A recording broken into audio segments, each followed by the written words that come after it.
Hello दोस्तों, मैं आपका दोस्त मोहम्मद खलील खान एक बार फिर से आपके सामने हाजिर हूँ एक बहुत ही यूज़फुल जानकारी के साथ। इस वीडियो में मैं आपको एक्सेल के बहुत ज़्यादा यूज़ होने वाले 3 लॉजिकल फंक्शन इफ़, एंड, और को यूज़ करने का तरीका सिखाऊंगा। ये तीनों फंक्शन बहुत ज़्यादा यूज़फुल हैं, इसलिए इन तीनों फंक्शन को अच्छे से सीखने के लिए वीडियो को अंत तक देखें, और यदि वीडियो पसंद आए तो वीडियो को लाइक करें और हमारे चैनल लर्न विद मी को सब्सक्राइब करें। तो आइए देखते हैं। ये तीनों फंक्शन एक्सेल के लॉजिकल फंक्शन की लिस्ट में आते हैं। ये लॉजिकल फंक्शन इसलिए कहलाते हैं क्योंकि ये हमेशा कंडीशन के अनुसार हमें रिजल्ट देते हैं। इसको ऐसे समझते हैं कि इंडिया को क्रिकेट मैच जीतने के लिए 300 रन बनाने हैं। यदि इंडिया ने 300 रन बना लिए तो इंडिया की जीत होगी, और यदि इंडिया 300 रन नहीं बना पाया तो इंडिया की हार होगी। अब यहाँ पर लॉजिकल टेस्ट 300 रन है और जीत या हार आउटकम है। ये तो आपको समझाने के लिए सिर्फ एक एग्जाम्पल था। अब मैं आपको इन तीनों फंक्शन को एक्सेल में यूज़ करने का तरीका सिखाऊंगा। तो दोस्तों, जैसा कि आप स्क्रीन पर देख पा रहे हैं कि हमारे पास एक्सेल शीट में XYZ कंपनी का सेल्स डेटा मौजूद है, और कंपनी ने अपने सभी एम्प्लॉय के लिए एक इंसेंटिव स्कीम लॉन्च करी है, जिसकी शर्त है कि कोई भी सेल्स एम्प्लॉय जो 1 लाख या 1 लाख से अधिक की सेल करता है तो उस एम्प्लॉय को उसकी टोटल सेल्स पर 3% का इंसेंटिव मिलेगा। अब इस कंडीशन में इंसेंटिव को कैलकुलेट करने के लिए हम इफ फंक्शन का यूज करेंगे। इफ का फॉर्मूला यूज करने के लिए सबसे पहले इक्वल के साथ इफ लिखेंगे और ब्रैकेट स्टार्ट कर देंगे। ब्रैकेट स्टार्ट करने के बाद हमसे 3 चीज़ें पूछी जा रही हैं। पहला लॉजिकल टेस्ट, दूसरा वैल्यू इफ ट्रू, तीसरा है वैल्यू इफ फॉल्स। तो पहला लॉजिकल टेस्ट मतलब कि हमारी कंडीशन क्या है। कंडीशन ये है कि सेल्समैन की जो टोटल सेल है वो 1 लाख या 1 लाख से अधिक होनी चाहिए। तो टोटल सेल है यहाँ पर, मैंने यहाँ पर क्लिक किया। क्लिक करने के बाद मैंने ग्रेटर देन और इक्वल टू लिखा। उसके बाद मैंने यहाँ पर लिखा 1 लाख, क्योंकि हमारी कंडीशन है कि टोटल सेल 1 लाख से अधिक या 1 लाख के बराबर होनी ज़रूरी है। अब मैंने लॉजिकल टेस्ट लिखने के बाद मैंने कॉमा लिखा। कॉमा लिखने के बाद अब मुझसे पूछा जा रहा है वैल्यू इफ़ ट्रू, मगर अगर लॉजिकल टेस्ट पास हो जाता है तो क्या होगा।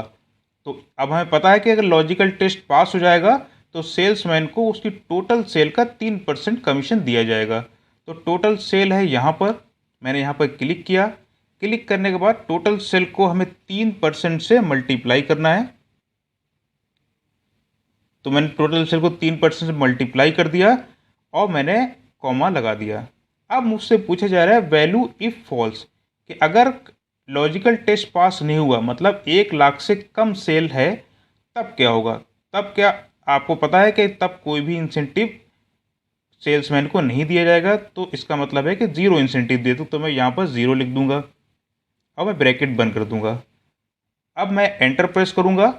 एंटर प्रेस करने के बाद देखिए सुरेश कुमार ने लॉजिकल टेस्ट पास कर लिया है, मतलब सुरेश कुमार ने 1 लाख से अधिक की सेल की है, तो सुरेश कुमार को 3390 रुपये का इंसेंटिव मिल गया है।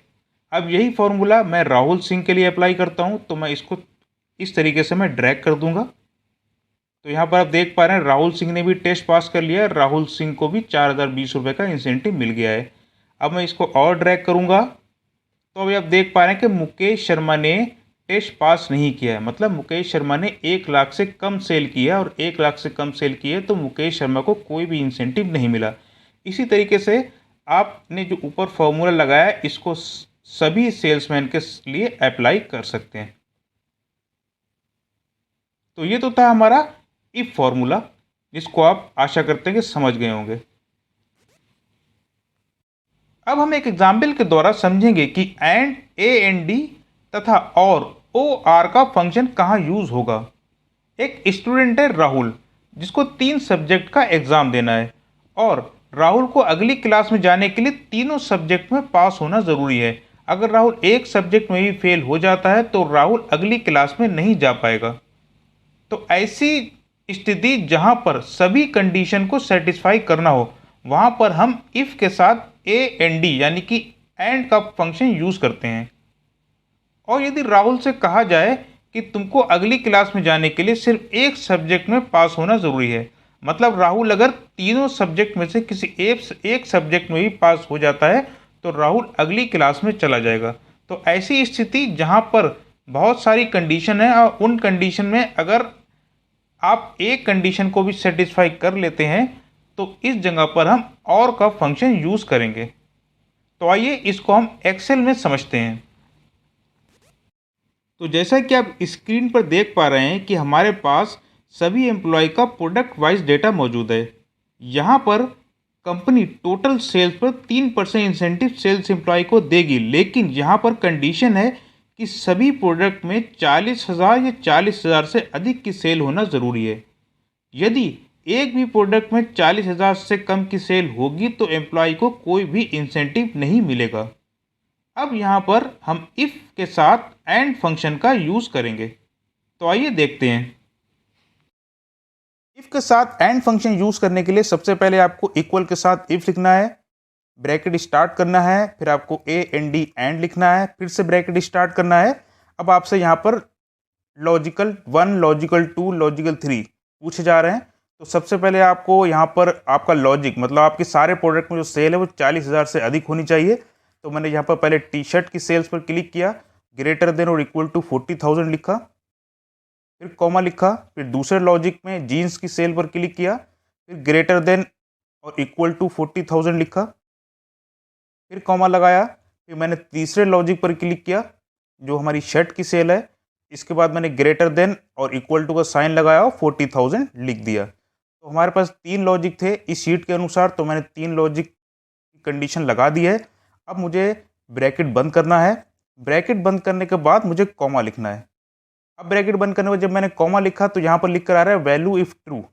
तो अगर ये सारी कंडीशन सेटिस्फाई होती हैं तब सेल्समैन को कितना इंसेंटिव मिलेगा। तो जैसे कि हम जानते हैं कि सेल्समैन को टोटल सेल पर 3% का इंसेंटिव मिलेगा और टोटल सेल है यहाँ पर। तो मैंने यहाँ पर क्लिक किया, क्लिक करने के बाद इसको मैंने 3% से मल्टीप्लाई कर दिया। 3% से मल्टीप्लाई करने के बाद फिर से मैंने कॉमा लगाया। कॉमा लगवाने के बाद पूछ रहे हैं कि वैल्यू इफ फॉल्स, यदि सारी कंडीशन सेटिस्फाई नहीं होती तब क्या होगा। तो हमें पता है कि अगर सारी कंडीशन सेटिस्फाई नहीं होंगी तो सेल्समैन को कोई भी इंसेंटिव नहीं मिलेगा। तो मैं यहाँ पर ले दूंगा 0 और 0 लिखने के बाद मैं ब्रैकेट बंद कर दूंगा और एंटर को प्रेस कर दूंगा। अब यहाँ पर आप देखिए कि सबसे पहले सुरेश कुमार का नाम आ रहा है। तो देखिए सुरेश कुमार को 0 इंसेंटिव मिला। क्यों? क्योंकि सुरेश कुमार की टी शर्ट की सेल 28,000 है, तो इनकी सारी कंडीशन सेटिस्फाई नहीं हो रही हैं। अब देखते हैं कि राहुल सिंह को कितना इंसेंटिव मिलेगा। तो इसको मुझे थोड़ा सा नीचे की साइड में ड्रैग कर देना है। अब यहाँ पर आप देख पा रहे हैं कि राहुल को 4,020 रुपये का इंसेंटिव मिला है क्योंकि राहुल ने सारे प्रोडक्ट में 40,000 से अधिक सेल किए। अब देखते हैं मुकेश शर्मा को कितना इंसेंटिव मिलेगा। तो देखिए मुकेश शर्मा को कोई इंसेंटिव नहीं मिला क्योंकि मुकेश ने सारी कंडीशन सेटिस्फाई नहीं करी हैं। तो इसी तरीके से सारे सेल्समैन पर यही फार्मूला हम लोग इस तरीके से ड्रैग करके अप्लाई कर सकते हैं। तो आप देख सकते हैं रेहान खान ने इंसेंटिव कमाया है, मुश्ताक अहमद ने इंसेंटिव कमाया, बाकी किसी ने इंसेंटिव नहीं कमाया है क्योंकि बाकियों ने सारी कंडीशन को सेटिस्फाई नहीं किया है। तो दोस्तों अभी तक आपने इफ तथा एंड फंक्शन को यूज करने का तरीका सीखा। अब हम इफ के साथ और फंक्शन को यूज करने का तरीका सीखेंगे। यहां पर भी कंपनी अपने सेल्स एम्प्लॉय को टोटल सेल पर 3% का इंसेंटिव दे रही है, लेकिन यहां पर कंपनी की कंडीशन है कि सेल्स एम्प्लॉय को कम से कम एक प्रोडक्ट में 50,000 की सेल करनी जरूरी है। मतलब यदि सेल्स एम्प्लॉय सिर्फ एक प्रोडक्ट में 50,000 की सेल पूरी कर लेता है तो उसको टोटल सेल पर 3% का इंसेंटिव मिल जाएगा। तो आइए इस कंडीशन में इंसेंटिव कैलकुलेट करने का तरीका देखते हैं। ऐसी कंडीशन में इंसेंटिव कैलकुलेट करने के लिए सबसे पहले आपको इक्वल लिखना है, इफ लिखना है, ब्रैकेट स्टार्ट करना है और OR लिखना है, फिर से ब्रैकेट स्टार्ट करना है। अब यहाँ पर लॉजिकल 1, लॉजिकल 2, इस तरीके लॉजिकल 3 या लॉजिकल 4 जितने भी आपके लॉजिकल टेस्ट हैं वो यहाँ पर आपको लिखने हैं। तो सबसे पहले हमारी टी शर्ट की सेल है, तो टी शर्ट की सेल पर क्लिक किया, ग्रेटर देन और इक्वल टू 50,000, कॉमा लगाया। फिर लॉजिकल 2 जीन्स की सेल है, इस पर क्लिक किया, फिर ग्रेटर देन और इक्वल टू 50,000, कॉमा लगाया। फिर तीसरा लॉजिकल टेस्ट हमारा टी शर्ट की सेल है, इस पर मैंने क्लिक किया, क्लिक करने के बाद ग्रेटर देन लगाया, इक्वल टू लगाया और 50,000 लिख दिया। तो यहाँ पर मैंने तीनों लॉजिकल टेस्ट लिख दिए हैं। उसके बाद मैंने ब्रैकेट बंद कर दिया। ब्रैकेट बंद करने के बाद अब कॉमा लिखा। तो कॉमा लिखने के बाद अब हमसे बोला जा रहा है कि वैल्यू इफ ट्रू, मतलब कि इनमें से अगर कोई भी एक कंडीशन सेटिस्फाई होती है तो क्या होगा। अगर कोई भी कंडीशन सेटिस्फाई होती है तो जैसे कि हम जानते हैं कि टोटल सेल पर 3% का इंसेंटिव मिलेगा। और टोटल सेल है यहाँ पर, तो मैंने टोटल सेल पर क्लिक किया और इसको मैं 3% से मल्टीप्लाई कर दूंगा। फिर से कॉमा लगाया। कॉमा लगाने के बाद पूछा रहा है वैल्यू इफ फॉल्स, मतलब इनमें अगर सारी कंडीशन सेटिस्फाई नहीं होती हैं तब क्या होगा, तब हम जानते हैं कि सेल्समैन को कोई भी इंसेंटिव नहीं मिलेगा। तो मैंने यहाँ पर 0 लिखा, 0 लिखने ब्रैकेट बंद कर दिया, ब्रैकेट बंद करने पर एंटर प्रेस कर दिया। तो अब यहाँ पर आप देखेंगे कि यदि कोई भी सेल्समैन जो किसी भी एक प्रोडक्ट में 50,000 की सेल कर लेगा उसको इंसेंटिव मिल जाएगा। अब यहाँ पर आप देख रहे हैं कि सुरेश कुमार को कोई भी इंसेंटिव नहीं मिला क्योंकि उन्होंने किसी भी प्रोडक्ट में 50,000 की सेल नहीं करी है। इसी तरीके राहुल सिंह के देखते हैं, राहुल सिंह को इंसेंटिव मिल गया है क्योंकि राहुल सिंह ने टी शर्ट में 50,000 की सेल करी है। अब देखते हैं आगे क्या है। अब यहाँ पर केवल मुश्ताक अहमद को इंसेंटिव मिला है क्योंकि मुश्ताक अहमद ने टी शर्ट में 50,000 से अधिक की सेल करी है। तो आज के वीडियो में इतना ही। उम्मीद करते हैं कि इस वीडियो में दी गई जानकारी आपको अच्छे से समझ में आई होगी। इन तीनों फंक्शन को अच्छे से सीखने के लिए आप इसकी खुद से प्रैक्टिस करें। यदि कोई भी क्वेश्चन हो, कोई भी डाउट हो, आप कमेंट बॉक्स में पूछ सकते हैं, मैं उसका ज़रूर रिप्लाई करूंगा। वीडियो में बने रहने के लिए धन्यवाद।